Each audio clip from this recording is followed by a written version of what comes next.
how to start and drive a Chieftain tank.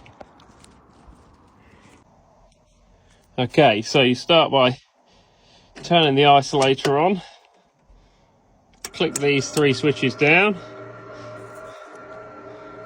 you make sure that switches up and you don't touch that one.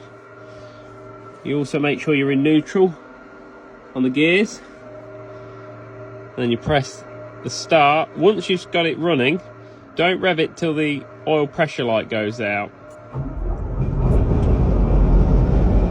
So you wait till that light goes out before you try and rev it.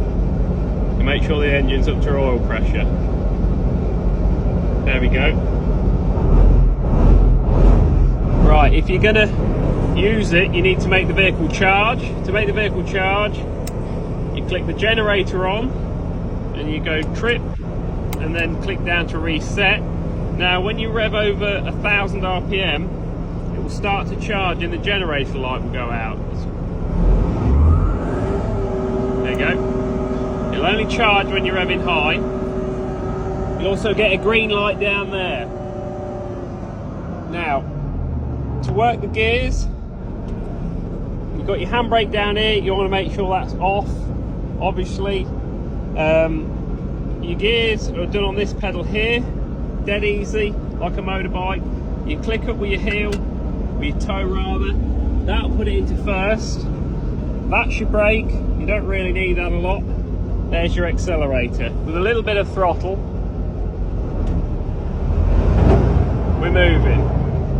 Now if you want to go into neutral, you click the pedal, the gear changer down, and I put it into neutral. To go into reverse, you have to go up here, there's a button, you press and hold that, and then press the gear pedal down, and it'll engage reverse gear. And with a little bit of throttle,